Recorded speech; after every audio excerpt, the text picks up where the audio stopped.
Coach Pendleton, day before Oklahoma State duel. Just talk about how your team's doing and what the preparation looks like heading into tomorrow. Well, we're in our third week of competition now. Our home opener, obviously, was against the University of Iowa. And I think when you look at the matches and re-watch the matches, we had 8 out of 10 of our starters were new people at new weight classes. So we didn't know what we didn't know. So that was a good jumping off point to see how he competed, how he stepped up to a high pressure environment against an elite team. And I was very pleased from 25 all the way to heavyweight with the fight that we showed and putting ourselves in matches. And not only putting ourselves in matches, but there was a lot we let kind of slip away. I'm thinking about 285, 141, those 174. Those were easily 197. Those are all easily winnable matches. So that was good to see that they didn't kind of shrink from the competition. The next weekend we had a pretty rough travel to North Dakota State. I don't know if anybody's flown through Denver, but you're almost guaranteed a delay or two. But no complaining. They got in. It was one of the coldest arenas I've ever been in. It felt like I was back in Krasnoyarsk. But they got out there and they wrestled a really gritty team and came away with the win. So now we're just reloading, kind of taking some of the lessons that we've learned the last 2 weeks and applying it and getting ready for Oklahoma State now. Yeah, what are some of those lessons that you did learn and that you feel like you could improve upon? So you want me to give my team's entire scouting report? Not the whole thing, but maybe just big picture. It's just a little bit of the things like, we all the spring, summer, fall, we have areas that we identify that we want to work on, but always when you go into competition, you start seeing your flaws. I think one of the things that we definitely needed to get better with was our out the back door finishes and the edge of the mat work. I think when you look at 141 and 285 of the Iowa matches, if we had put a little more time in those areas, we probably would have walked away with a victory. Even the Trey's match at 197, so easy on the legs. He's got to convert and get those takedowns.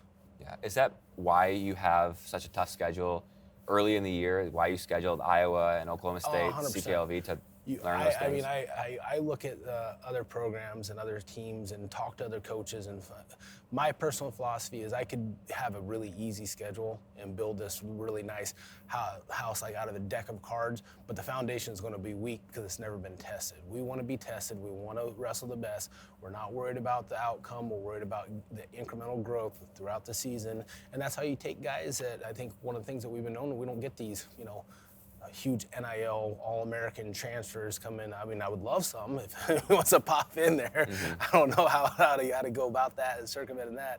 But we get these guys that we have to continue to develop and continue to build throughout the season, where there's guys that aren't known at the beginning of the year, and by the end of the year, everybody's like, where did that guy come from? I know we have a bunch of those guys on our team right now. I've seen them getting better already in 2 weeks. Now it's just kind of keeping them loose, keeping them fresh. Yeah. You do have a good mix between guys who have transferred in and then guys that you have recruited, homegrown. How have you done that successfully? Because it feels like it's like a balancing act. It is a balancing act. Bringing people in from the outside. Yeah. I think one of the things you can identify of a healthy program is transfers in versus transfers out. We very rarely have anybody. I think we've had one starter in like 5 years transfer out, and that was because he got in trouble and didn't like the repercussions that he had to face. You have to have a strong culture where you have to have everything completely on board. We have our athletes involved in the recruiting process, even with transfers, just to see if they're fit. We've had transfers that have approached us and they just want to fit for our program, and we're going to continue to have those strong culture. And that's how you kind of have that, no hard feelings kind of things, where you have kids get mad and leave. Yeah. You mentioned Trey Munoz, briefly. I know you've known him basically his whole life, right? Yeah. The decision for him to move up to 197, what went into that this year?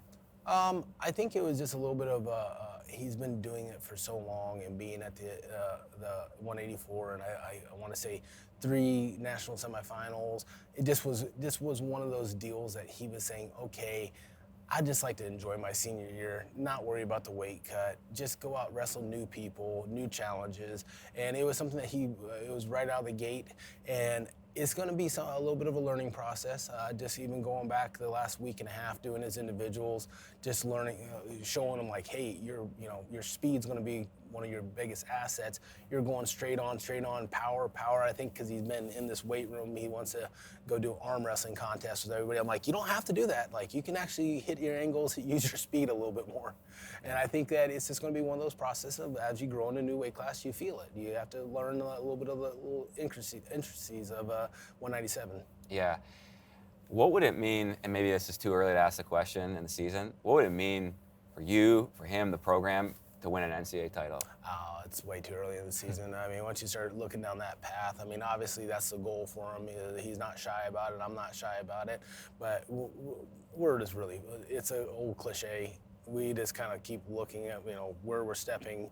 We don't look down the road and start tripping up. We're just worried about the next match. He has a highly ranked guy, I believe, an All-American, or a really superstar freshman. We got to wait to see who Oklahoma State throws out. So that's all we're focusing on. Yeah, we've heard a lot of guys talk about focusing on the process, the journey, rather than the end result. So it sounds like, that messaging is coming across to the kids. Well, I love that we're in the weight room, because this is the synopsis of it. And, what do you bench? What do I bench? Yeah. Maybe 200. I don't know. Somewhere Well, I don't bench let's just lie 200. and say 250 Yeah. for this on the camera. Yeah. Okay, you bench 250. I tell you, next year I want you benching 325. You're gonna come in here and you're gonna put 250 on that bar, and you're gonna move it until you fail. Then the next week you're gonna do 252, then 255, and you're gonna have all these incremental failures that while you're in the process, it feels like you're just failing all the time. But then at the end, when you're at 325, you're like, oh, it's okay. Wrestling is a sport where we have to look day to day on that, where we get kind of caught up in it too much. I was fortunate enough to be an honorary baseball coach last spring, and I was thinking about, I was like, man, you strike out 7 out of 10 times, and you're pretty good. Yeah, success. You lose right? 7 out of 10 times in wrestling, you kind of suck. So we got to kind of keep our kids focused on the present. We are building towards something. Yeah. Tomorrow night, or tomorrow afternoon, big duel against Oklahoma State, your alma mater. What do you want to see out of your guys tomorrow? I'll just go out and take chances, fight. It's really simple. I think that with John retiring, Zach not being there anymore, Chris Perry, I've known Chris since he's been 3 years old. A lot of the sentimental parts have kind of gone away. So everybody's asking me about the whole, it's lost a lot of its luster for me. It's now just kind of a match against a really good team with really good transfers. And we just got to go out and scrap. We watched them last night. They're a really good team. And let's just go see how we stack up against them. You seem to just really value duels, bringing Iowa here, having Oklahoma State. What is the importance of duels for college wrestling? Well, I think one of the hot words that people will use is always grow the sport. Probably back, I think it was the 80s, when women's basketball was really exploding. One of the things that they did was they identified that the high school coaches and athletes should be your target audience.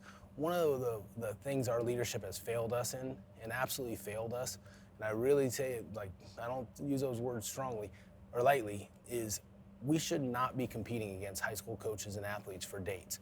Wrestling needs to move from our season that we have now to a springtime sport. Free up football, let the high school season go, and then we can attract people. I totally understand with high school coaches when they say, hey, I got practice Monday, Tuesday, Wednesday, Thursday, Friday, tournament Saturday. If I take my team to your dual meet on Sunday, my wife's gonna divorce me. I'm totally understand that, but I still need you to come. We still need you guys to come in and have the attendance to help generate revenue, help generate excitement for the sport.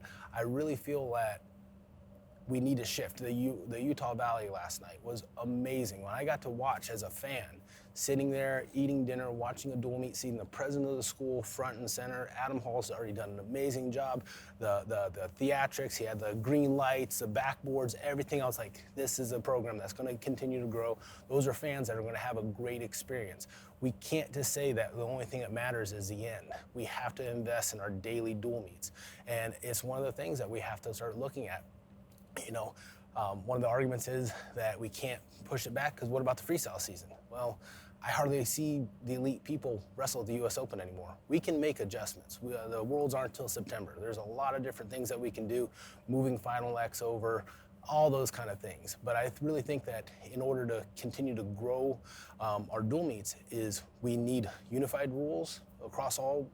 We have, if you brought an outside consultant in and just told them to do an evaluation of wrestling, because I had to explain it to my wife where the difference between freestyle, men's wrestling, Greco, collegiate, high school. I mean, there's 5 different rule sets across the board. Yeah. So one of the things I think we should do is think about moving the season and then having a little bit more of a unified rule set. If that means, no more collegiate and we all wrestle freestyle, I mean, I'm for it. I think we're at a point in college athletics with House versus NCAA that this is a time that we need to start making some major changes and doing new things. Yeah, I'm all for it. I love freestyle. So you feel like a dual national championship would be a good thing for the sport, or going that far? Or?